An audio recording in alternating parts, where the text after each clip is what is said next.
Welcome to day 132 of our one-year Bible reading plan. Today we'll read 2 Chronicles chapters 17 through 20. Before you begin, remember that it helps to establish a daily reading time. Begin with a short prayer, asking the Holy Spirit for wisdom and understanding. Always read for understanding and to hear from God. Not just to finish today's reading. Please like, subscribe, and share this video to bless someone else. Now let's begin. 2 Chronicles chapter 17, verse 1. Jehoshaphat his son succeeded him as king and strengthened himself against Israel. He stationed troops in all the fortified cities of Judah and put garrisons in Judah and in the towns of Ephraim that his father Asa had captured. The Lord was with Jehoshaphat because he followed the ways of his father David before him. He did not consult the Baals but sought the God of his father and followed his commands rather than the practices of Israel. The Lord established the kingdom under his control, and all Judah brought gifts to Jehoshaphat, so that he had great wealth and honor. His heart was devoted to the ways of the Lord. Furthermore, he removed the high places and the Asherah poles from Judah. In the 3rd year of his reign he sent his officials Ben-Hail, Obadiah, Zechariah, Nethanel, and Micaiah to teach in the towns of Judah.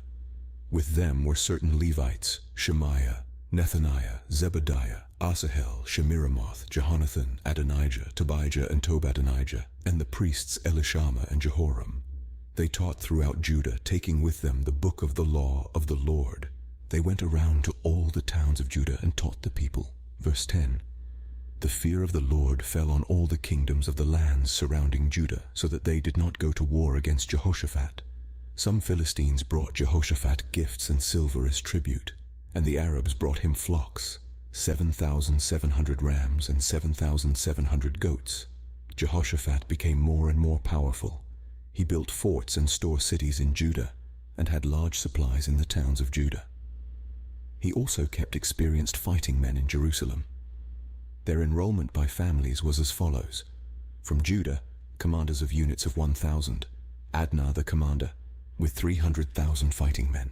Next, Jehohanan the commander, with 280,000. Next, Amasiah son of Zikri, who volunteered himself for the service of the Lord, with 200,000. From Benjamin, Eliada, a valiant soldier, with 200,000 men armed with bows and shields. Next, Jehozabad, with 180,000 men armed for battle.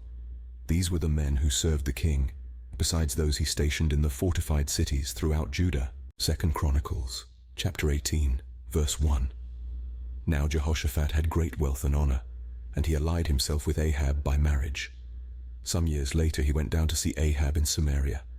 Ahab slaughtered many sheep and cattle for him and the people with him, and urged him to attack Ramoth-Gilead. Ahab king of Israel asked Jehoshaphat king of Judah, "Will you go with me against Ramoth-Gilead?" Jehoshaphat replied, "I am as you are, and my people as your people. We will join you in the war." But Jehoshaphat also said to the king of Israel, "First seek the counsel of the Lord." So the king of Israel brought together the prophets, 400 men, and asked them, "Shall we go to war against Ramoth-Gilead, or shall I not?" "Go," they answered, "for God will give it into the king's hand." But Jehoshaphat asked, "Is there no longer a prophet of the Lord here whom we can inquire of?" The king of Israel answered Jehoshaphat, "There is still one prophet through whom we can inquire of the Lord, but I hate him because he never prophesies anything good about me, but always bad. He is Micaiah son of Imlah." "The king should not say such a thing," Jehoshaphat replied. So the king of Israel called one of his officials and said, "Bring Micaiah son of Imlah at once." Dressed in their royal robes, the king of Israel and Jehoshaphat king of Judah were sitting on their thrones at the threshing floor by the entrance of the gate of Samaria, with all the prophets prophesying before them. Verse 10. Now Zedekiah son of Kenana had made iron horns, and he declared, "This is what the Lord says, with these you will gore the Arameans until they are destroyed." All the other prophets were prophesying the same thing. "Attack Ramoth-Gilead and be victorious," they said, "for the Lord will give it into the king's hand." The messenger who had gone to summon Micaiah said to him, "Look, the other prophets without exception are predicting success for the king. Let your word agree with theirs and speak favorably." But Micaiah said, "As surely as the Lord lives, I can tell him only what my God says." When he arrived, the king asked him, "Micaiah, shall we go to war against Ramoth-Gilead, or shall I not?" "Attack and be victorious," he answered, "for they will be given into your hand." The king said to him, "How many times must I make you swear to tell me nothing but the truth in the name of the Lord?" Then Micaiah answered, "I saw all Israel scattered on the hills like sheep without a shepherd, and the Lord said, 'These people have no master. Let each one go home in peace.'" The king of Israel said to Jehoshaphat, "Didn't I tell you that he never prophesies anything good about me, but only bad?" Micaiah continued, "Therefore hear the word of the Lord. I saw the Lord sitting on his throne with all the multitudes of heaven standing on his right and on his left. And the Lord said, 'Who will entice Ahab king of Israel into attacking Ramoth-Gilead and going to his death there?'" One suggested this and another that. Verse 20. Finally a spirit came forward, stood before the Lord and said, "I will entice him." "By what means?" the Lord asked. "I will go and be a deceiving spirit in the mouths of all his prophets," he said. "You will succeed in enticing him," said the Lord. "Go and do it." So now the Lord has put a deceiving spirit in the mouths of these prophets of yours. The Lord has decreed disaster for you. Then Zedekiah son of Kenana went up and slapped Micaiah in the face. "Which way did the spirit from the Lord go when he went from me to speak to you?" he asked. Micaiah replied, "You will find out on the day you go to hide in an inner room." The king of Israel then ordered, "Take Micaiah and send him back to Amon the ruler of the city, and to Joash the king's son, and say, 'This is what the king says, put this fellow in prison, and give him nothing but bread and water, until I return safely.'" Micaiah declared, "If you ever return safely, the Lord has not spoken through me." Then he added, "Mark my words, all you people." So the king of Israel and Jehoshaphat king of Judah went up to Ramoth-Gilead. The king of Israel said to Jehoshaphat, "I will enter the battle in disguise, but you wear your royal robes." So the king of Israel disguised himself and went into battle. Verse 30. Now the king of Aram had ordered his chariot commanders, "Do not fight with anyone, small or great, except the king of Israel." When the chariot commanders saw Jehoshaphat, they thought, "This is the king of Israel." So they turned to attack him. But Jehoshaphat cried out, and the Lord helped him. God drew them away from him, for when the chariot commanders saw that he was not the king of Israel, they stopped pursuing him. But someone drew his bow at random and hit the king of Israel between the breastplate and the scale armor. The king told the chariot driver, "Wheel around and get me out of the fighting. I've been wounded." All day long the battle raged, and the king of Israel propped himself up in his chariot facing the Arameans until evening. Then at sunset he died. Verse 30. Now the king of Aram had ordered his chariot commanders, "Do not fight with anyone, small or great, except the king of Israel." When the chariot commanders saw Jehoshaphat, they thought, "This is the king of Israel." So they turned to attack him. But Jehoshaphat cried out, and the Lord helped him. God drew them away from him, for when the chariot commanders saw that he was not the king of Israel, they stopped pursuing him. But someone drew his bow at random and hit the king of Israel between the breastplate and the scale armor. The king told the chariot driver, "Wheel around and get me out of the fighting. I've been wounded." All day long the battle raged, and the king of Israel propped himself up in his chariot facing the Arameans until evening. Then at sunset he died. 2 Chronicles, chapter 19, verse 1. When Jehoshaphat king of Judah returned safely to his palace in Jerusalem, Jehu the seer, the son of Hanani, went out to meet him and said to the king, "Should you help the wicked and love those who hate the Lord? Because of this, the wrath of the Lord is on you.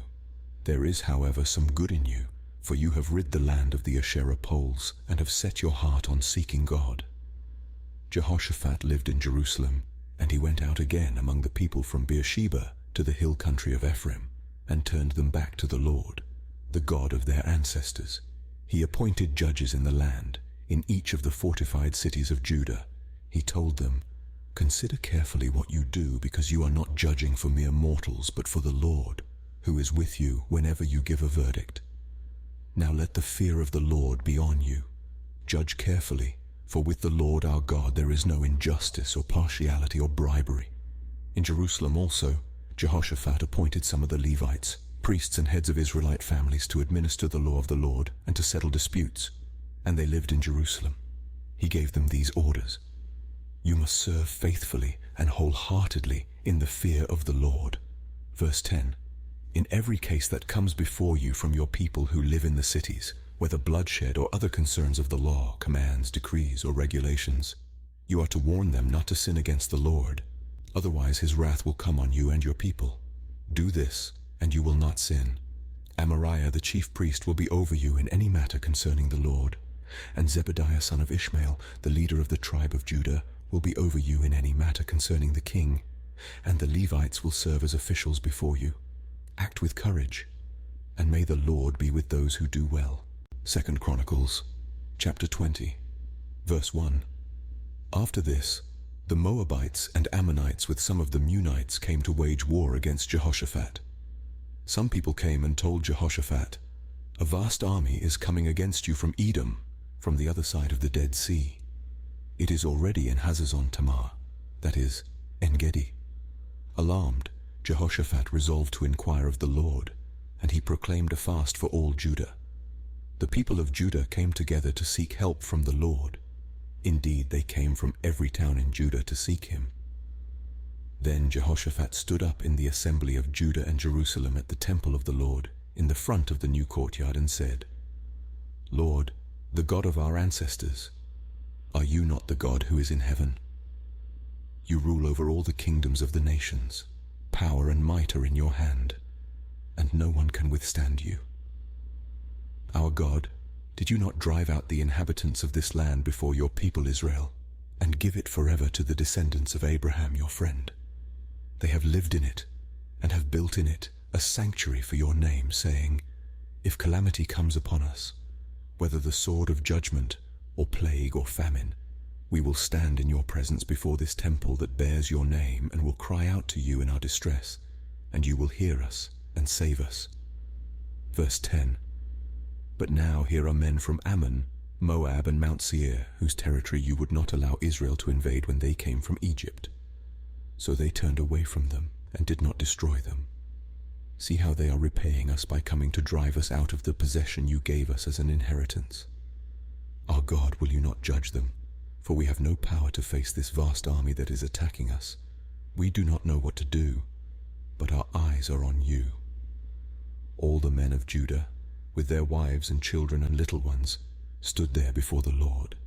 Then the Spirit of the Lord came on Jahaziel son of Zechariah, the son of Benaiah, the son of Jael, the son of Mattaniah, a Levite and descendant of Asaph, as he stood in the assembly. He said, "Listen, King Jehoshaphat, and all who live in Judah and Jerusalem, this is what the Lord says to you. Do not be afraid or discouraged because of this vast army, for the battle is not yours, but God's. Tomorrow march down against them. They will be climbing up by the pass of Ziz, and you will find them at the end of the gorge in the desert of Jeruel. You will not have to fight this battle. Take up your positions. Stand firm and see the deliverance the Lord will give you, Judah and Jerusalem. Do not be afraid. Do not be discouraged. Go out to face them tomorrow, and the Lord will be with you." Jehoshaphat bowed down with his face to the ground, and all the people of Judah and Jerusalem fell down in worship before the Lord. Then some Levites from the Kohathites and Korahites stood up and praised the Lord, the God of Israel, with a very loud voice. Verse 20. Early in the morning they left for the desert of Tekoa. As they set out, Jehoshaphat stood and said, "Listen to me, Judah and people of Jerusalem. Have faith in the Lord your God, and you will be upheld. Have faith in his prophets, and you will be successful." After consulting the people, Jehoshaphat appointed men to sing to the Lord and to praise him for the splendor of his holiness as they went out at the head of the army, saying, "Give thanks to the Lord, for his love endures forever." As they began to sing and praise, the Lord set ambushes against the men of Ammon and Moab and Mount Seir, who were invading Judah, and they were defeated. The Ammonites and Moabites rose up against the men from Mount Seir to destroy and annihilate them. After they finished slaughtering the men from Seir, they helped to destroy one another. When the men of Judah came to the place that overlooks the desert and looked toward the vast army, they saw only dead bodies lying on the ground. No one had escaped. So Jehoshaphat and his men went to carry off their plunder, and they found among them a great amount of equipment and clothing, and also articles of value, more than they could take away. There was so much plunder that it took 3 days to collect it. On the 4th day they assembled in the valley of Berakah, where they praised the Lord. This is why it is called the Valley of Berakah to this day. Then, led by Jehoshaphat, all the men of Judah and Jerusalem returned joyfully to Jerusalem, for the Lord had given them cause to rejoice over their enemies. They entered Jerusalem and went to the temple of the Lord with harps and lyres and trumpets. The fear of God came on all the surrounding kingdoms when they heard how the Lord had fought against the enemies of Israel. Verse 30. And the kingdom of Jehoshaphat was at peace, for his God had given him rest on every side. So Jehoshaphat reigned over Judah. He was 35 years old when he became king of Judah, and he reigned in Jerusalem 25 years. His mother's name was Azubah, daughter of Shilhi. He followed the ways of his father Asa and did not stray from them. He did what was right in the eyes of the Lord. The high places, however, were not removed, and the people still had not set their hearts on the God of their ancestors. The other events of Jehoshaphat's reign, from beginning to end, are written in the annals of Jehu son of Hanani, which are recorded in the book of the kings of Israel. Later, Jehoshaphat king of Judah made an alliance with Ahaziah king of Israel, whose ways were wicked. He agreed with him to construct a fleet of trading ships. After these were built at Ezion-Geber, Eleazar son of Dodavahu of Mareshah prophesied against Jehoshaphat, saying, "Because you have made an alliance with Ahaziah, the Lord will destroy what you have made." The ships were wrecked and were not able to set sail to trade. This concludes 2 Chronicles chapters 17 through 20 for day 132. We hope you are enjoying these daily videos. Remember to check the description box for links and resources. Thank you for watching. Please like, share and subscribe. Your support helps spread God's word to reach more people on YouTube. We'll see you in the next video for our day 133 reading.